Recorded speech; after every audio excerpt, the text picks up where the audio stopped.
Bismillahirrahmanirrahim. Alhamdulillahi rabbil alamin. Alhamdulillahi ala kulli hal.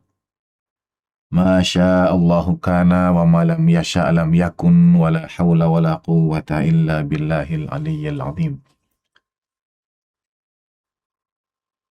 Assalamu alayka ayyuhan nabiyyu wa rahmatullahi wa barakatuh. Assalamu alayna wa ala ibadillahis salihin. Assalamualaikum jami'an warahmatullahi wabarakatuh. Asyhadu an la ilaha illallah wahdahu la syarika lah wa asyhadu anna sayyidana wa maulana Muhammadan abduhu wa rasuluh la nabiyya ba'da. Allahumma salli wa sallim wa barik ala sayyidina Muhammad wa ali sayyidina Muhammad wa ajil farajahumus syarif. Warzuqna fid dunya ziyaratahum wa fil akhirati syafa'atahum. Allahumma ij'alna min khairi ansarihim wa atba'ihim wa awanihim wa syiatihim wa junudihim wa hizbihim warzuqna syahadata baina aydihim. Inna lillah wa inna ilaihi raji'un. Inna lillah wa inna ilaihi raji'un. Inna lillah wa inna ilaihi raji'un. Saudara sekalian rahimakumullah, teriring limpahan syukur kehadirat Allah Subhanahu wa taala dalam setiap keadaan, dalam suka dan duka, dalam kelapangan dan ujian. Teriring salam salawat pada baginda Nabi Rasulullah Muhammad sallallahu alaihi wasallam. Kita berada pada dini hari 21 bulan suci Ramadan. Pada hari ini, hari ke-21 bulan suci Ramadan. Tahun 40 Hijriyah.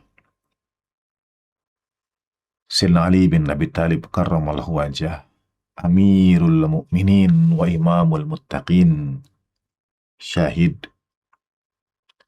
Setelah 2 malam beliau terbaring sakit. Pada malam 19, 2 hari sebelumnya, seseorang yang ikut sholat di belakang beliau pada waktu subuh, pada waktu dini hari, melepaskan belati yang telah ia lumuri dengan racun. Disimpan di balik pakaiannya, di balik gamisnya, di balik jubahnya. Dan ketika Sayyidina Ali dalam Quranul Fajr, ibadah yang sempurna kehadirat Allah Subhanahu wa taala, orang ini meloncat, menghantamkan belatinya pada serban dan kepala Amirul Mukminin Sayyidina Ali bin Abi Thalib karramallahu wajhah. Di Masjid Kufah di Irak sekarang ini, dan terdengarlah seruan dan suara malaikat Jibril alaihissalatu wassalam. Wallah tahaddamat arkanul huda. Demi Allah, tiang-tiang petunjuk itu telah dirobohkan. Saudara sekalian rahimakumullah, teriring bela sungkawa pada ummah Islamiyah, pada sahibul asr wal zaman, pada para ulama, para salihin, para pecinta keluarga Nabi alaihi afdhalut tahiyati wa taslim. Kita belajar dari Sayyidina Ali bin Abi Thalib karramallahu wajah, bagaimana seruan beliau, lantunan yang keluar dari lisan suci beliau pada saatnya ketika hantaman itu tiba. Beliau sampaikan, Fuztu wa rabbil Ka'bah. Demi Tuhan yang memelihara Ka'bah, aku sudah berhasil. Dalam memaknai kalimat Sayyidina Ali bin Abi Thalib karramallahu wajah ini, pada apa beliau berhasil? Tentu banyak hal, teramat banyak dimensinya. Dalam kajian Risalatul Hukuk yang disampaikan oleh para asatid kita selama bulan suci Ramadan ini, sampai pada bagian hak orang yang meminta nasihat atau orang yang dinasihati, dan hak orang yang menasihati. Sayyidina Ali bin Abi Thalib karramallahu wajah adalah an-nasih, yang memberi nasihat. Dan kalimat fustu warabil Ka'bah itu juga menunjukkan bagaimana sebagai sang pemberi nasihat itu, beliau telah menunaikan hak-hak itu sebaik-baiknya, sesempurna-sempurnanya. Siapapun yang datang pada beliau, siapapun yang meminta arahan, yang memohon pencerahan, ada hak-hak yang dijaga. Sayyidina Ali bin Abi Thalib karramallahu wajah adalah teladan par excellence dalam menunaikan segala hak yang ada pada diri manusia. Menurut Imam Sajjad alaihi salatu wassalam, hak-hak itu misalnya yang dibahas dalam Risalatul Huquq itu terdiri dari beberapa bagian. Ada hak Allah subhanahu wa ta'ala. Ada hak orang-orang soleh, hak para teladan. Kalau dibagi ke dalam bahasan yang besar, misalnya ada hak diri kita dan hak anggota-anggota tubuh kita. Hak lisan, hak pendengaran, hak mata, hak kaki dan tangan, dan lain sebagainya. Ini hak berkaitan dengan diri. Lalu ada juga hak yang berkaitan dengan amalan, ibadah. Hak sholat fardu kita, hak puasa, hak haji, hak sedekah, hak berkorban. Ini hak-hak yang mesti ditunaikan. Ada juga misalnya hak para pemimpin. Ada hak orang-orang yang urusannya menjadi tanggung jawab kita. Perkaranya menjadi tanggung jawab kita. Misalnya hak keluarga, hak pasangan kita, hak istri, hak suami, atau hak yang diperoleh dari batasan otoritas, mungkin majikan atau tuan pada karyawannya, atasan pada karyawannya, atau berkaitan dengan guru dan murid-muridnya, seorang alim dan yang mendengarkannya. Ada juga hak yang berkaitan dengan hubungan kekerabatan, misalnya hak ibu, hak ayah, hak anak, hak saudara, dan kemudian ada hak yang berkaitan dengan sesama, hak orang lain. Di antaranya hak seseorang yang memperlakukanmu dengan baik, hak tetanggamu, hak orang yang duduk bersamamu, hak yang menyeru pada sholat, hak sahabat, hak yang memberikan kepadamu misalnya pinjaman. Ini Imam bahas sebagai hak sesama. Hak yang lebih sepuh dari kita secara usia, hak mereka yang lebih muda, termasuk dalam bagian hak sesama ini. Dan sebetulnya kalau kita lihat Risalatul Huquq Imam Sajjad alaihissalam, lebih banyak hak yang berkaitan dengan hak sesama. Dalam bahasan dan pembagian hak-hak tadi ada hak tubuh, ada hak kekerabatan misalnya. Nah, yang paling banyak itu adalah hak sesama. Dan hak nasihat ini termasuk dari hak sesama. Hak orang yang meminta nasihatmu. Dan hak orang yang kepadanya kita minta nasihatnya. Hak orang yang meminta. Hak seseorang yang membuatmu bahagia. Hak seseorang yang menyakitimu. Bagaimana kita memperlakukannya. Ini bahasan yang sangat mendalam dari Imam Sajjad alaihi salatu wassalam. Menurut saya ketika Imam Ali bin Abi Thalib alaihi afdhalut tahiyat wa taslim menyampaikan kalimat fustu warabil Ka'bah, selain maknanya karena yang pertama, beliau tunai dalam melaksanakan amanah dan wasiat baginda Nabi Shallallahu Alaihi Wasallam pada beliau. Beliau tunai dalam menjaga apa yang baginda Nabi titipkan, menjaga keutuhan, kesatuan, persaudaraan umat dan kaum muslimin. Beliau juga menyampaikan fustu warabil Ka'bah itu karena kerinduan beliau, duka cita beliau yang berkekalan, yang memanjang ketika ditinggalkan oleh baginda Nabi dan Sayyidatina Fatimah Az-Zahra alaihi wa alihi ma'afdulut tahiyatu wa taslim, yang sedang disampaikan dengan indah, ya Rasulullah, amma huzni fasarmad walaili famusahad, ya Rasulullah sallallahu alaihi wa alihi.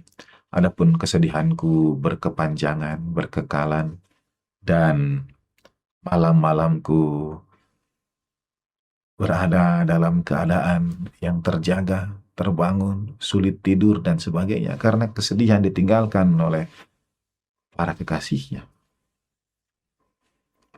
Beliau menjalani hari demi hari ketika seorang demi seorang para kekasihnya itu dipanggil Tuhan, dan kemudian pintu itu terbuka. Bahkan pada malam hari 19, dini hari 19 bulan Ramadan itu, ketika beliau melangkah ke Masjid Kufah, menatap ke langit, beliau berkata, inilah malam yang kekasihku Rasulullah SAW janjikan kepadaku. Jadi ada kerinduan menanti saat itu. Dan bagi saya kalimat fustu warabil Ka'bah, selain karena keberhasilan menunaikan amanah baginda Nabi SAW, keberhasilan bahwa pada saatnya pintu kerinduan kekasih hati itu terbuka, dan juga keberhasilan karena dapat menunaikan hak setiap wajibatil hukuk yang ada. Dan Sayyidina Ali bin Abi Thalib karramallahu teladankan, contohkan kesempurnaan menunaikan hak itu. Di antaranya hak orang yang meminta nasihat. Misalnya, adapun orang yang meminta nasihat darimu, fa in tuaddi ilaihin nasihah 'alal haqqil ladzi tara lahu annahu yahmil. Hak yang pertama adalah kalau ada orang meminta nasihat kepada kita, hak dia itu adalah kita menyampaikan kepadanya nasihat yang benar, tetapi sesuai dengan apa yang akan sanggup ia pikul, apa yang akan sanggup ia emban. Yang dimaksudkan dengan sampaikan nasihat yang benar, kadang kebenaran ini pun ada yang kebenaran yang terang benderang, misalnya ya. Ada kebenaran yang bobotnya itu teramat beratnya untuk dapat dipikul oleh yang bersangkutan. Jadi, sang pemberi nasihat dalam hal ini mesti mengetahui kadar yang bersangkutan. Dalam artian, kadar emosionalnya, kadar psikologisnya, kondisi batiniahnya. Apakah ia akan sanggup menampungnya atau tidak? Misalnya dalam sejarah Sayyidina Ali bin Abi Thalib karramallahu wajhah juga, itu ada satu khutbah yang dikenal dengan khutbah Hammam. Seorang sahabat Sayyidina Ali bin Abi Thalib karramallahu wajhah datang pada Sayyidina Ali dan meminta, ya Amirul Mukminin, sif liyal muttaqin. Wahai Amirul Mukminin, sifatkan kepada aku, ceritakan kepadaku ciri-ciri orang yang bertakwa. Ini ada orang minta nasihat pada Sayyidina Ali, minta diajari, minta ilmu. Dan Sayyidina Ali menjawab, ittaqillah wa ahsin, bertakwalah kepada Allah Ta'ala dan berbuat baik.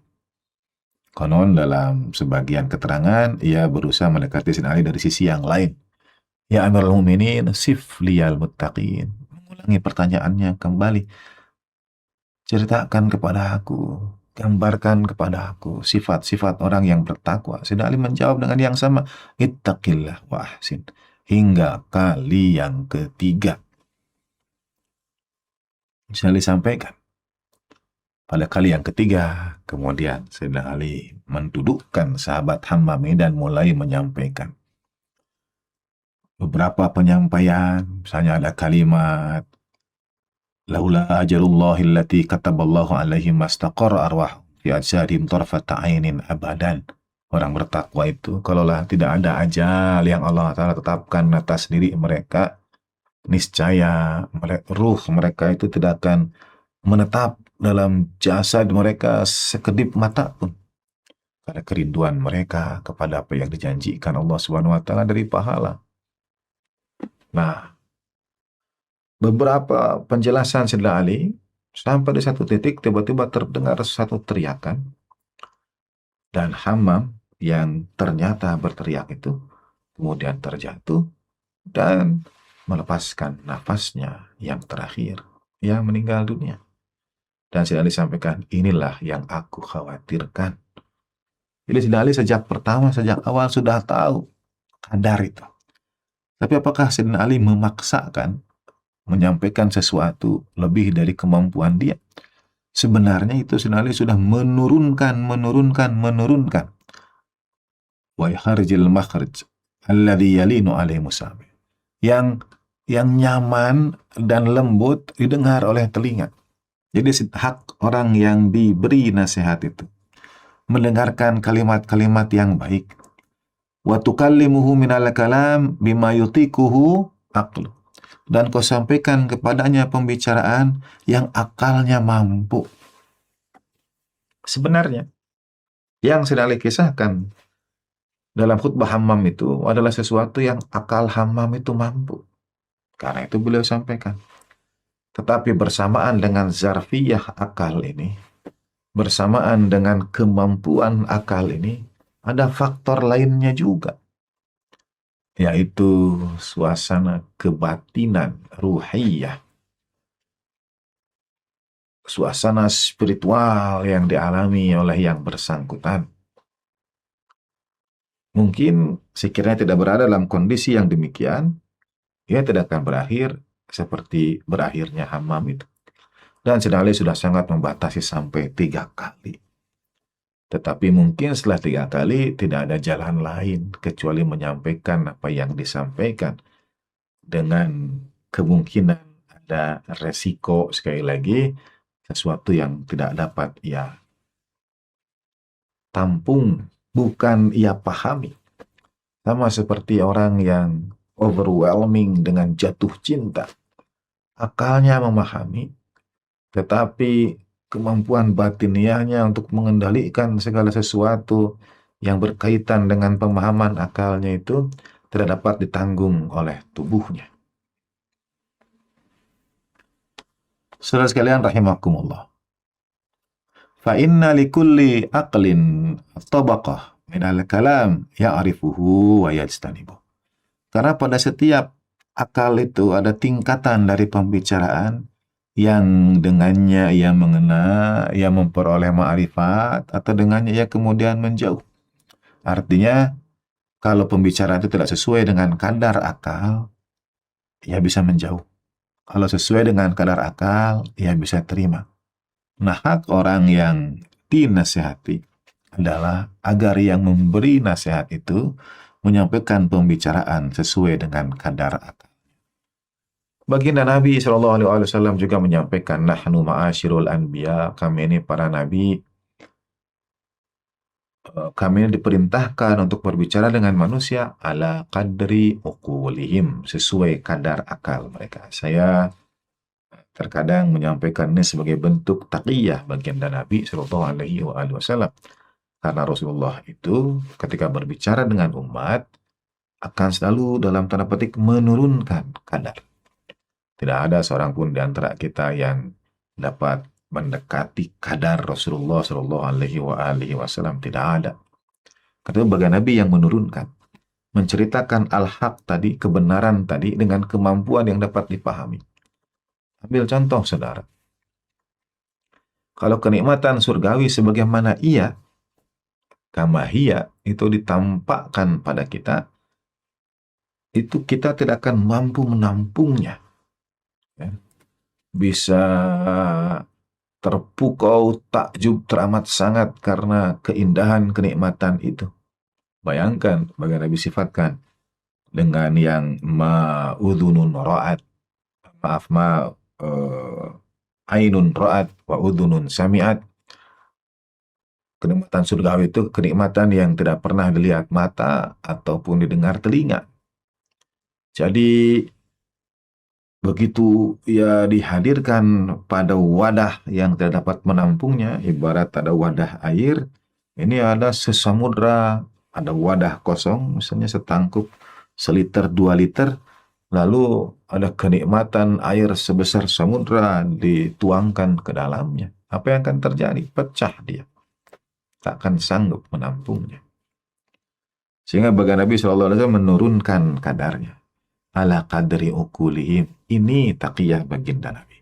Dan ketika Al-Quran mengisahkan tentang nikmat-nikmat surgawi yang mengalir di bawahnya sungai-sungai, atau misalnya daging buah-buahan yang diinginkan, sesungguhnya Imam Sajjad sendiri sampaikan, itu tingkatan yang pertama atau tingkatan yang paling awal yang dapat dipahami oleh akal manusia. Sedangkan kenikmatan surgawi yang sesungguhnya beyond our comprehension, di luar kemampuan kita. Setiap tahapan alam yang dilalui oleh manusia, saudara sekalian rahimakumullah, itu bergerak menuju kesempurnaan. Ada kenikmatan di alam rahim, tapi ada banyak kenikmatan di alam dunia yang sekarang kita rasakan ini yang tidak dirasakan di alam rahim. Alam rahim itu indah. Kehangatan rahim ibunda kita, sepenuh kasih sayang mereka, tidak mengkhawatirkan ini dan itu. 24 jam dalam asupan, pelukan ibunda tersayang. Dan kemudian kita tinggalkan alam rahim itu, lahir di alam dunia, dengan berbagai hal yang kita alami, ada kenikmatan-kenikmatan yang tidak bisa dirasakan di alam rahim.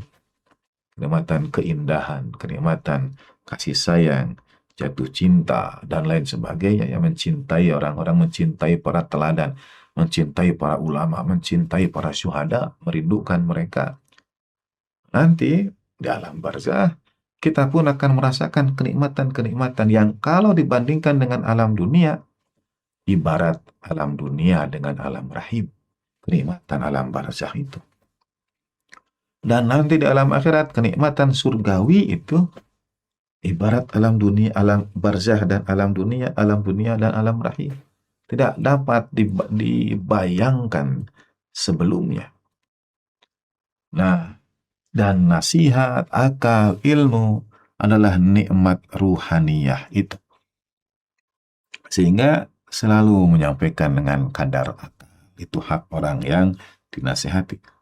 Waliyakun madhabuka rahmah. Dan hendaknya jadikanlah jalanmu itu untuk menyampaikan nasihat adalah jalan yang penuh kasih sayang. Dalam wafi riwayatin rahmatulahu wa rifku bihi. Ada kasih sayang, ada kelembutan, ada perhatian. Inilah yang diteladankan oleh Amirul Mukminin Sayyidina Ali bin Abi Thalib karramallahu wajah. Ketika beliau fustu warabil Ka'bah, beliau menunaikan hak itu.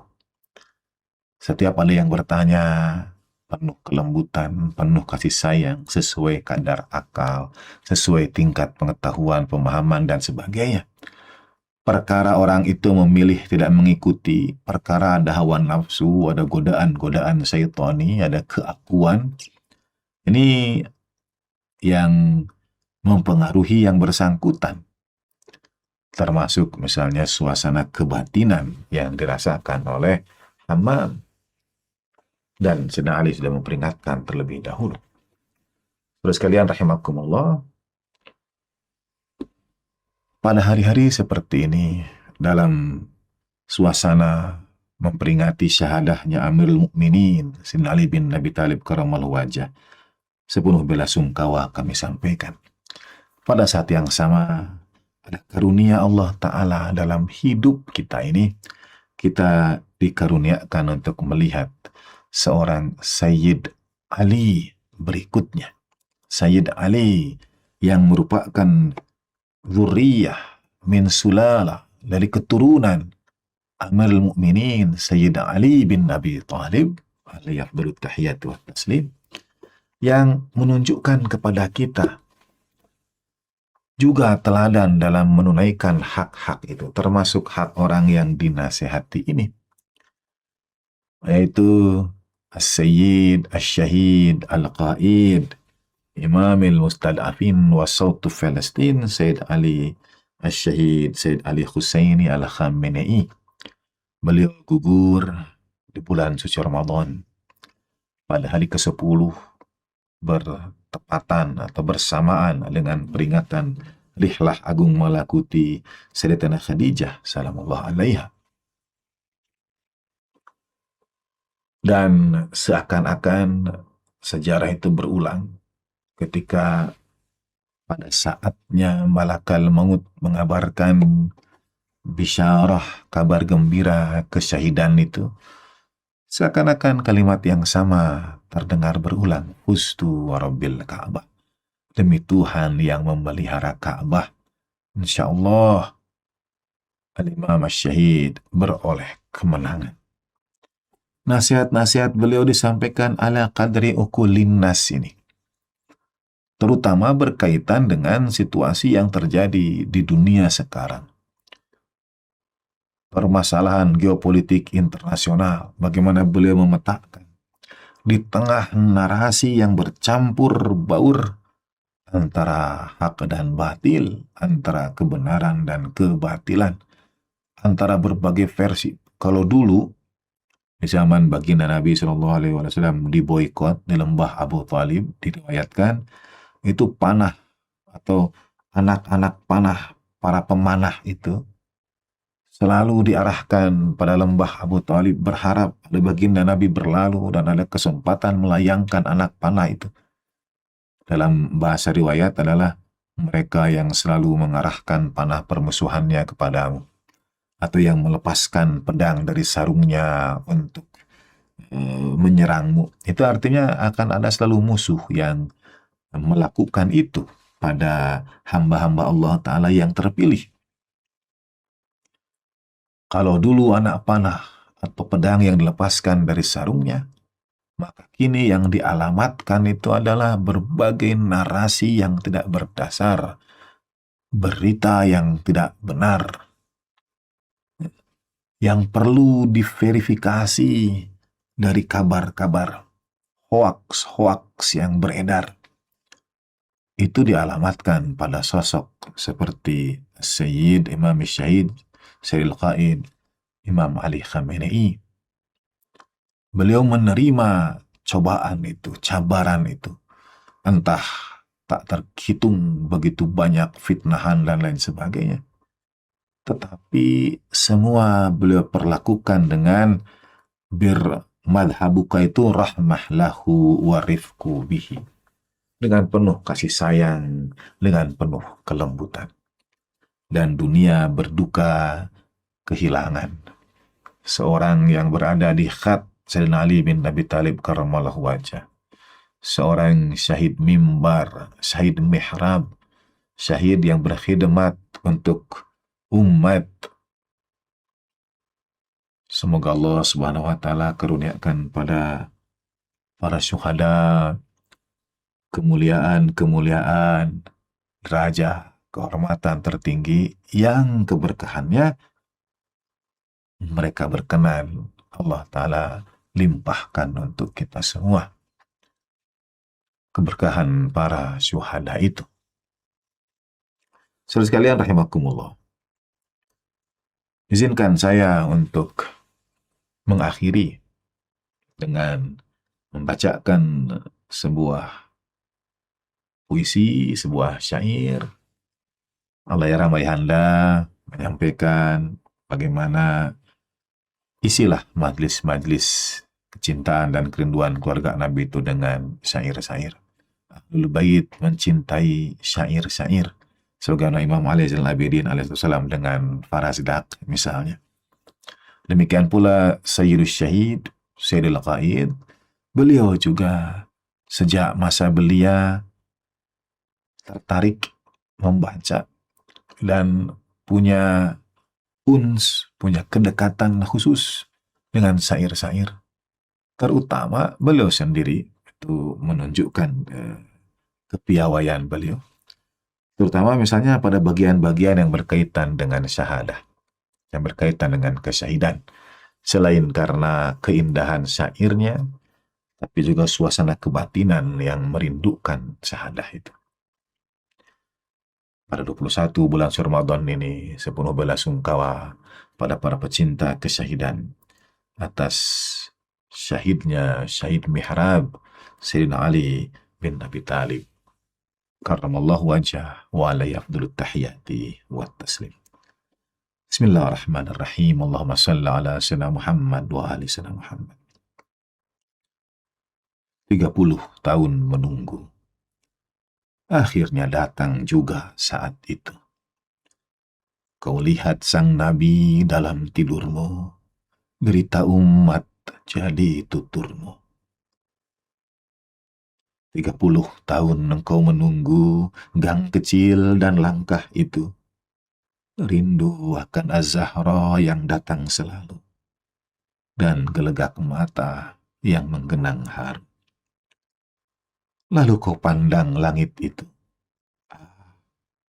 Ucapmu dalam desah nafas yang syahdu, sudah tiba saat yang kutunggu. Janji Rasulullah, kekasihku kepadaku. La haula, tak lepas dari lisanmu. Engkau ruku dan sujud di malam terakhirmu. Pagi ini, Hasan dan Husainmu, Zainab dan Ummu Kulthummu tak lagi berbapak, tak beribu. Tapi tahukah engkau, wahai maulaku, menangis karenamu anak-anak yatim itu, kehilangan suara ketuk di pintu, tidak ada lagi belai kasih itu. Tapi tahukah engkau, wahai maulaku, hari tidak pernah sama lagi setelah itu. Janggutmu memerah bersimbah darah. Hustu warabil Ka'bah, teriakan kemenangan. Dan bersama jutaan perindu kami menjerit sendu. Dengarlah teriak kami, wahai maulaku, kamilah anak-anak yatim itu. Orang-orang yang tidak tahu, keliru memahami kami karena mencintaimu. Derita para anak yatim karenamu, berharap ketukan itu kembali di depan pintu. 30 tahun engkau menunggu, lalu tiba saat itu. Mohon berkenan bertanya, wahai maulaku, hingga kapankah penantian itu? Haidar, Haidar menggema di berbagai penjuru. Namamu disebut di setiap saat itu. Di Gaza, di tepi barat, di Libanon, di Irak, Kuwaitmu, Damammu, Ahsamu, Yamanmu, Tunisiamu, Iranmu. Teriak ya Ali terdengar tanpa ragu. Adapun kami, masih panjang bagi kami penantian itu. Masih jauh bagi kami gang kecil dan langkah itu. Masih jauh dari kami maulaku, belum kami tinggalkan istana itu. Maafkan kami maulaku bila masih berani menggetarkan namamu, meski perlahan dan penuh rasa malu. Ya Aliyu, ya Aliyu, ya Ali. Azamallahu lana, azamallahu ujurana wa ujurakum. Bela sungkawa untuk syahadah Amirul Mukminin tercinta. Wa sallallahu ala sayyidina Muhammadin wa ali tahirin walhamdulillahi rabbil alamin walafu minkum. Wa ma taufiqi illa billah, alaihi tawakkaltu wa ilaihi unib. Wassalamualaikum warahmatullahi wabarakatuh. Bismillahirrahmanirrahim. Allahumma salli ala Sayyidina Muhammadin wa ali Sayyidina Muhammad.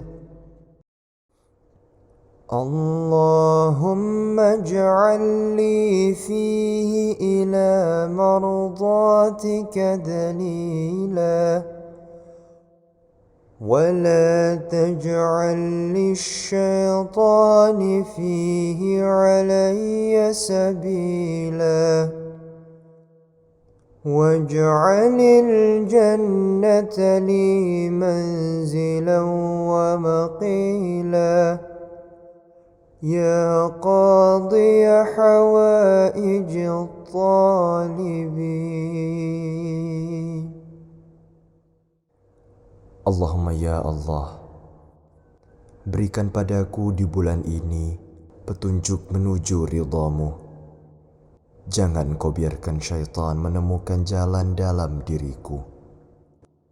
Jadikan surga tempat kembali dan menetapku, wahai yang memenuhi kebutuhan setiap pencari.